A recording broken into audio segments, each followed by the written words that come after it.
Mon troisième panneau solaire, il arrive aujourd'hui, vendredi. Fait que je vais plugger mon frigidaire pour descendre l'énergie de ma batterie parce que je serais pas capable de tester à combien ça charge. Fait que j'ai hâte de voir ça.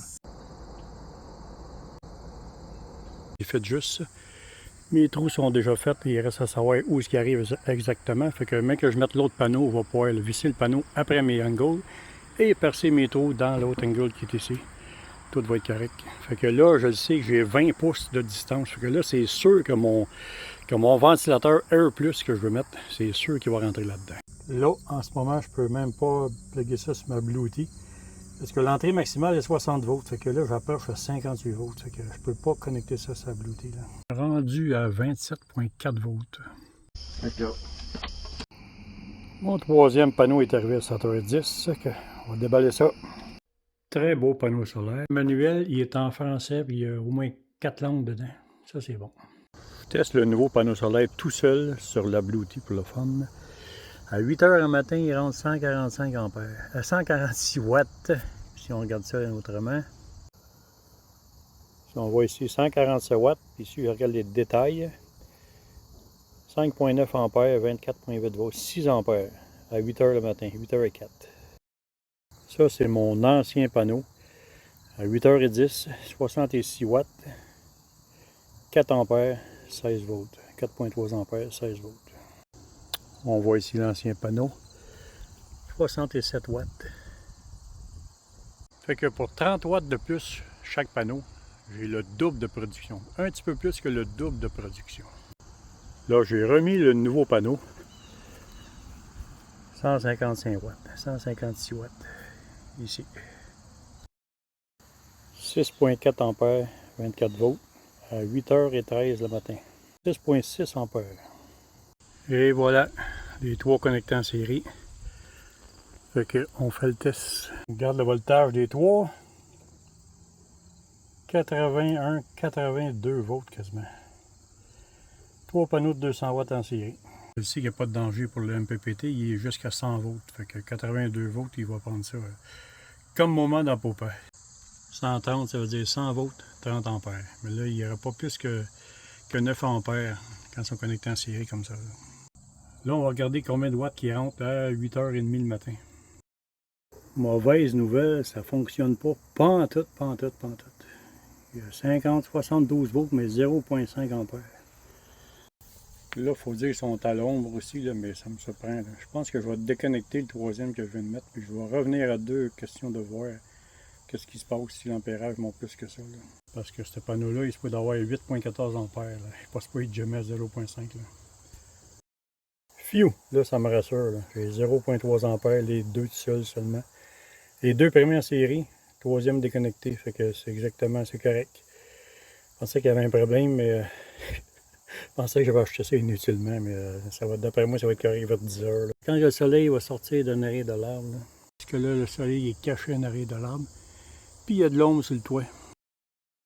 9h40 le matin, là, ça commence à avoir un peu plus d'allure. 2 ampères, 80 volts. Le voltage m'inquiète un peu, par exemple, en ce moment, parce que même que je sois en plein soleil et qu'il fasse moins 10 dehors, il y a bien des chances que je frôle les 95 volts. Là, puis mon MPPT prend 100 volts maximal. C'est à moi à vérifier, peut-être mettre une serviette de par-dessus quand je le mets à run, quelque chose comme ça. Là. 9h56 le matin, 342 watts, 4,7 ampères, 72 volts. 10h AM pile, 352 watts. 10h30 le matin, 385 watts. Ça, c'est à peu près le meilleur panneau qu'on peut mettre sur un RAM ProMaster qui arrive avec des angles de main. Regardez, il reste juste ça de lousse. Il rentre encore, il pourrait être 2 pouces, même 3 pouces plus large, ça serait correct. C'est quasiment la grandeur idéale, 57 pouces de large. Mes deux premiers, mes Carlson, ils ont 51 de long, mais il reste la place des deux bords de lousse. Lui, il n'a pratiquement quasiment pas. C'est drôle de voir mon frigidaire, je l'ai fait un test, j'ai laissé connecter toute la nuit. Mais matin, la batterie va baisser à 90%. Mais là, en dedans d'une heure et demie, elle remontait à 95%. C'est comme le frigidaire, il consomme bien moins que la production que je peux lui donner. Là. Fait que tant qu'à moi, oubliez ça, les frigidaires 12 volts. À la place de payer 600 pièces de plus ton frigidaire, t'es mieux d'acheter 2-3 panneaux solaires, puis tu vas avoir de l'énergie en masse pour le fournir ton frigidaire 120 volts. 11 heures le matin, 427 watts, 6 ampères. Bien confiant de pogner 7 ampères à environ à 500 watts. 11h03 le matin, 454 watts. À un moment donné, il m'a pogné le 500 watts. Fait que c'est la première fois que je fais un test ce matin avec 3 panneaux en série. Fait que c'est sûr qu'au fil des jours et des mois, on m'a tapé mon 500 watts. J'aimerais bien ça. S'il faut 750. Youhou! 466 watts. Ah, je pourrais pogner 500 watts aujourd'hui, mais là, ma batterie est full charge.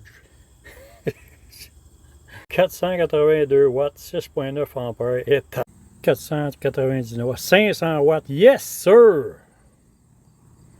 502 watts. Là, il est midi et 50. 510 watts. Au final, j'ai mélangé 2 fabricants de panneaux solaires. Des Carlson, des AE Ternasol, 200 watts chaque. Fait que ça a fait un bon mix. La raison pourquoi ça fait un bon mix, normalement, ils disent que c'est pas bon de faire ça. Et moi, je savais que ça me donnait un bon résultat. Le principal, c'est d'avoir le même ampérage des deux bords. Parce que s'il y en a un qui a 3 ampères et l'autre qui a 8, bien, les 3 panneaux vont être bridés à 3 ampères. Mais dans ce cas-là, il va tout pas mal le même ampérage. Fait que si, quand tu as une différence de 0,3 ampères, ça ne change pas grand-chose. Pour finir, on va avoir une production de 2 kWh et plus par jour. Ça représente que, mettons, j'aurais un DC to DC. Un DC to DC 12-12-50, ça donne 700 Wh. Ça te prend 3 heures. 3 heures fois 12 litres au 100 km. Égaliser ça, ça fait 38 litres en 3 heures fois 1,80 exemple. Fait que pour donner plus que 2 kWh d'énergie, ça coûte 68$ de gaz. Non merci. Tant qu'à moi, un DC to DC, c'est bon quand tu n'as pas de place sur le toit du véhicule.